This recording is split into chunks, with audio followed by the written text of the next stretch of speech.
Okay, this is Jolly Lee Jamiu, and this is part 3 of the Fighting for My Daughter series. Probably more parts to come, but this is basically an update. My lawyer has been coming through a little bit, and we had a good few visitations so far.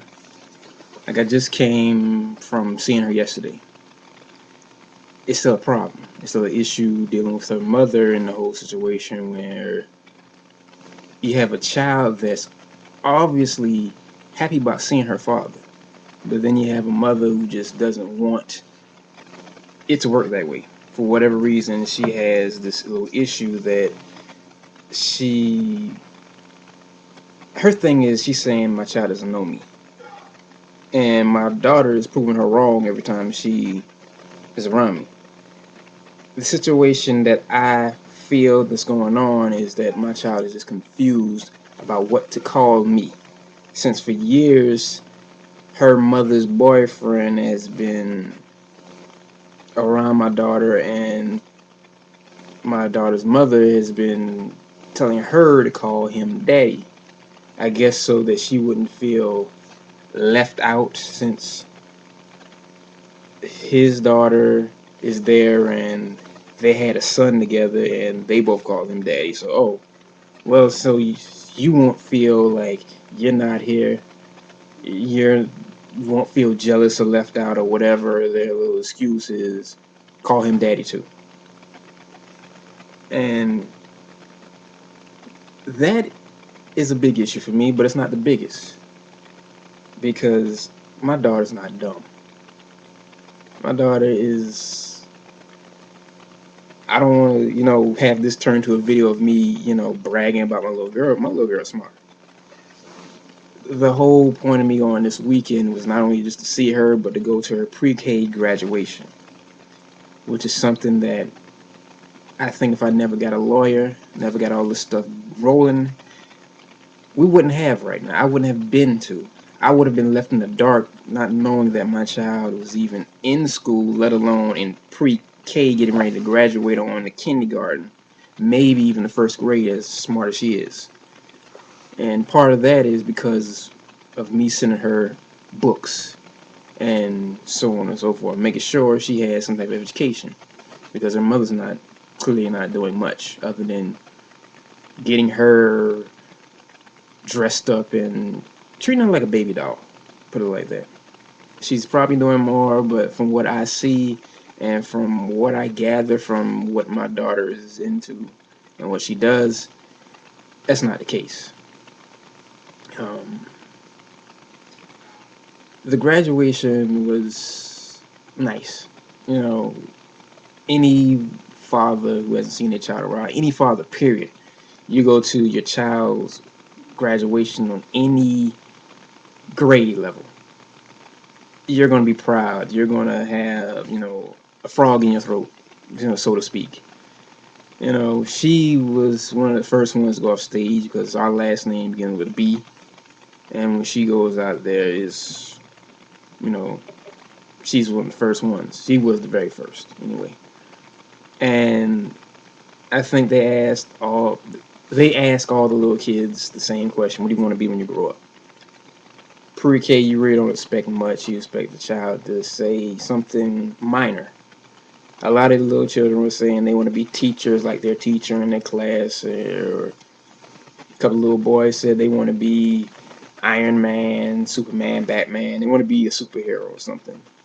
Couple firefighters, couple police officers, because probably what their daddy does. Little girls, a couple of them said they want to be princesses, and a couple, maybe 2 or 3, said they want to be mommies, which kind of, you really don't want to hear your child say that, especially your little girl. She says she want to be a mommy, and you know how, hey, do that later on, But you can understand 4 or 5 year olds. They say what they think. My little girl, the first one out there, and the first thing she said she wants to be when she grows up is a doctor. You know how proud I was hearing that? Took a couple pictures, and as she was getting off the stage, her mother was on the other side of the stage. I guess she was thinking, I'm gonna grab her up and I'm gonna run with her somewhere. And that's exactly what she tried to do. She picked her up real quick. Okay, let's go sit down. And the funny thing was, everybody was seeing the way she was acting at that moment. Her father's right here, but you're ready to run her off and go sit down somewhere. It wasn't gonna work that way. My daughter spotted me, and she was like, "Yay!" And she was pretty much about to jump out of her mother's arms to get to me. Does that sound like a child doesn't know her father? The visitations we had, the first one was I had my mother with me. My mother hadn't seen her in a long time. Longer than me, of course.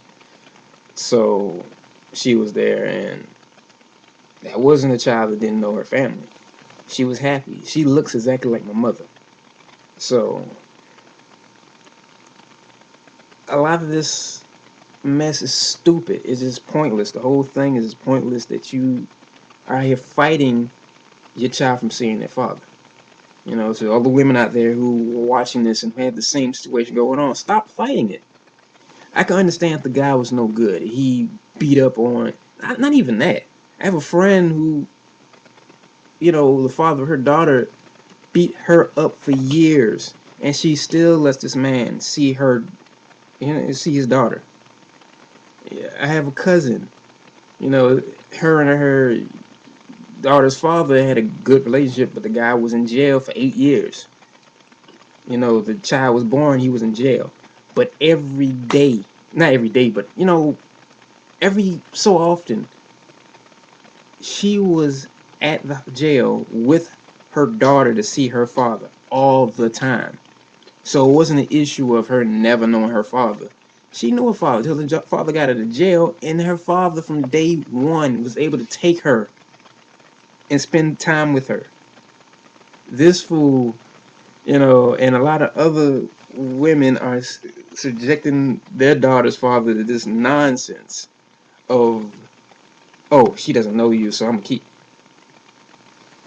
The child will only know their father if they have time with their father, and that you let them know that that is their daddy, and he's not gonna do anything to hurt you. Women, okay, this goes to y'all right now. The ones of y'all who are doing this negative thing right here, you're trying to keep your child away from their father, think about the long run. One day your child will ask where the daddy was. And if the daddy is somewhere in their life, and they can go right to him and ask him where he been. If he's like me, a lot of these other brothers out here, collecting notes, taking down, taking the pictures, putting everything in big collages of, this is what I was doing when you were here. This is what I thought about on this date when I thought about you. Me making this video right now is letting my daughter know in the future that I have always been there trying to get to you. But it's been a problem dealing with your mother for some reason. Your child is going to see these things. Your child is going to hear this information and going to find out that it wasn't that their daddy didn't want to be there. That their daddy ran away or whatever you're putting in their head. Your daddy was there, but you put a big wall between you and him. And that's not something that I think anybody wants to have their child think for the rest of their life. That their mother, who they love and who they believe in and everything like that, completely tried to hide them away from another person that loved and cared about them. Their other half, their father. Without them, they wouldn't be here. Yes, without the mother, they wouldn't have been born, but without their father, they wouldn't have been conceived. Um, you know, I'm continuing to fight. Continuing to fight is getting closer to being in a situation where it's going to look better, but it's still a fight. It's still pointless. We could have saved a lot of money, a lot of time. This is Jolly Jamiu. Be easy. Fathers out there, keep fighting for your children. Mothers, if you're in the fight too, keep fighting for your children as well. And if you have the child, do the right thing and let them see the other half.